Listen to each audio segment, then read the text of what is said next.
दोस्तों, मैं आज आपको एक ऐसे दरिंदे के बारे में बताने जा रहा हूं जिसने एक नहीं, दो नहीं, बल्कि 13 मासूम लोगों की जान ली, जिनमें ज्यादातर महिलाएं और मासूम बच्चे शामिल थे।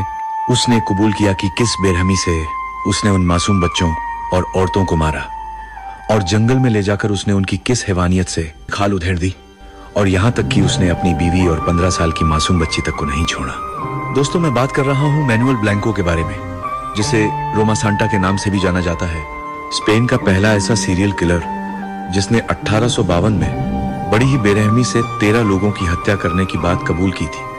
1844 में रोमा सांता पर एक सिपाही की हत्या का आरोप लगाया गया और उसे दोषी करार दिया गया, और उसकी अनुपस्थिति में ही उसे 10 साल की कैद की सजा सुनाई गई। लेकिन वह जेल की सजा से बचने के लिए जाली पासपोर्ट बनवाकर 1 साल के लिए रेबोर्देचाओ नामक गांव में जाकर छुप गया, और वहां वह लोगों के साथ रस्सी बनाने और फसल कटाई में उनकी मदद करने लगा। इस कारण गांव के पुरुषों और महिलाओं से उसकी दोस्ती हो गई, और फिर सिलसिला चालू हुआ महिलाएं और बच्चों के गायब होने का। आखिरकार 1852 में एक शिकायत दर्ज की गई, जिसमें आरोप लगाया गया कि रोमा सांटा महिलाओं और बच्चों को धोखे से अपने साथ यात्रा पर ले जाता था, ताकि वह उन्हें मारकर उनकी चर्बी निकाल सके और फिर उसे बेच सके। रोमा सांटा को अदालत में पेश किया गया और उसने बिना दबाव के सारे जुर्म कबूल कर लिए।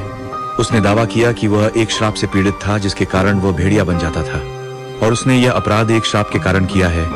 लेकिन अदालत ने इस बचाव को खारिज कर दिया और उसे फांसी की सजा सुनाई। लेकिन बाद में उसे उम्र कैद की सजा में बदल दिया गया और उसे सेलानोवा नामक जेल में भेज दिया गया।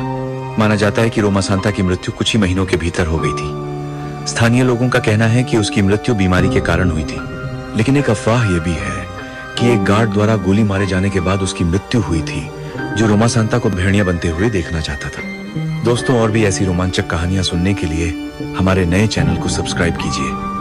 मिलते हैं अगली वीडियो में।